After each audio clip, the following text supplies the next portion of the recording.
بسم الله الرحمن الرحيم.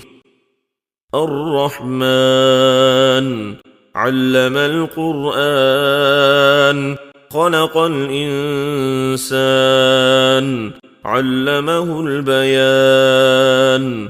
الشمس والقمر بحسبان، والنجم والشجر يسجدان، والسماء رفعها ووضع الميزان ألا تطغوا في الميزان وأقيموا الوزن بالقسط ولا تخسروا الميزان.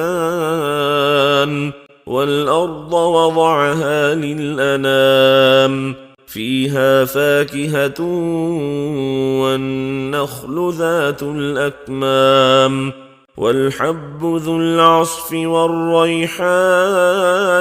فبأي آلاء ربكما تكذبان؟ خلق الإنسان من صلصال كالفخار، وخلق الجان من مارج من نار. فبأي آلاء ربكما تكذبان؟ رب المشرقين ورب المغربين. فبأي آلاء ربكما تكذبان؟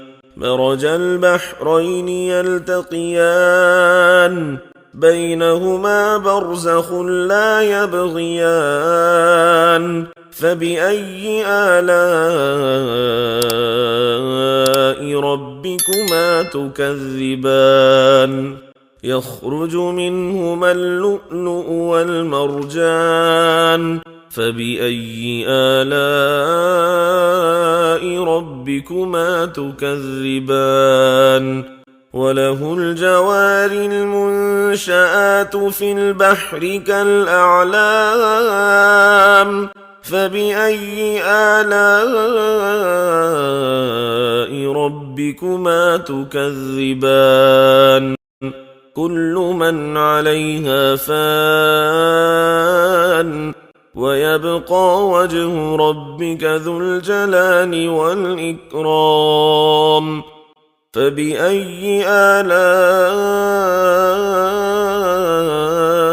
ربكما تكذبان؟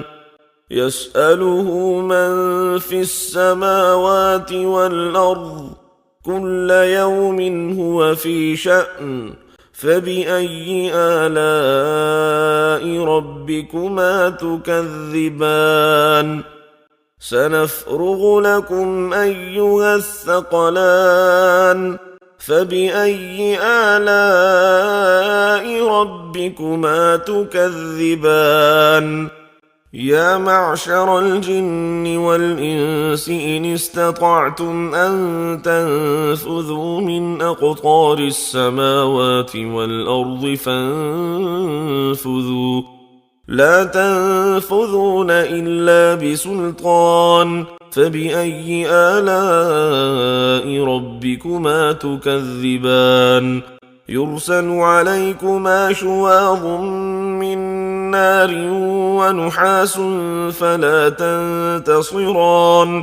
فبأي آلاء ربكما تكذبان؟ فإذا انشقت السماء فكانت وردة كالدهان. فبأي آلاء ربكما تكذبان؟ فيومئذ لا يسأل عن ذنبه إنس ولا جان.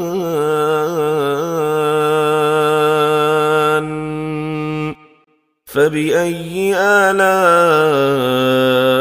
ربكما ربكما تكذبان يعرف المجرمون بسيماهم فيؤخذ بالنواصي والأقدام فبأي آلاء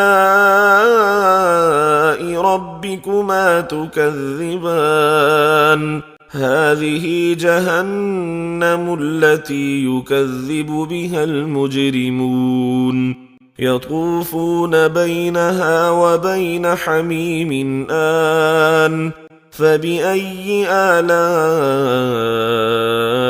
ربكما تكذبان ولمن خاف مقام ربه جنتان فبأي آلاء ربكما تكذبان ذواتا أفنان فبأي آلاء ربكما تكذبان فيهما عينان تجريان فبأي آلاء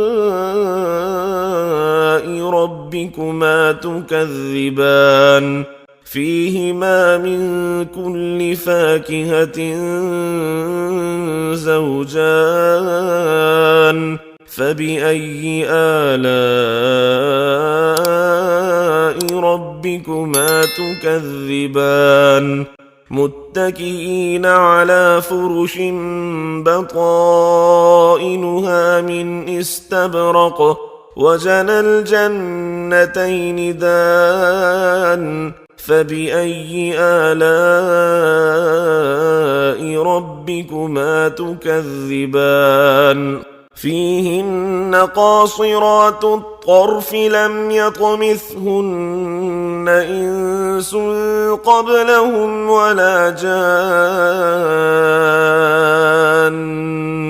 فبأي آلاء ربكما تكذبان كأنهن الياقوت والمرجان فبأي آلاء ربكما تكذبان هل جزاء الإحسان إلا الإحسان فبأي آلاء ربكما تكذبان ومن دونهما جنتان فبأي آلاء ربكما تكذبان مدهامتان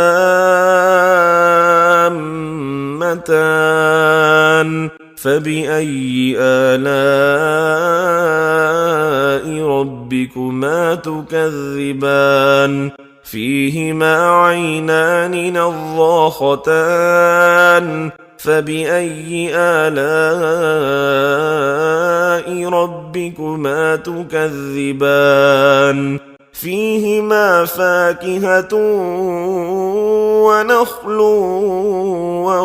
ورمان فبأي آلاء ربكما تكذبان فيهن خيرات حسان فبأي آلاء ربكما تكذبان حور مقصورات في الخيام فبأي آلاء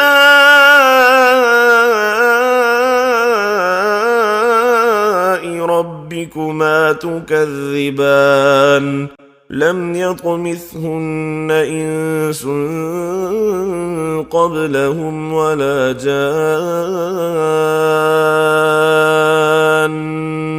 فبأي آلاء ربكما تكذبان متكئين على رفرف خضر وعبقري حسان فبأي آلاء ربكما تكذبان تبارك اسم ربك ذي الجلال والإكرام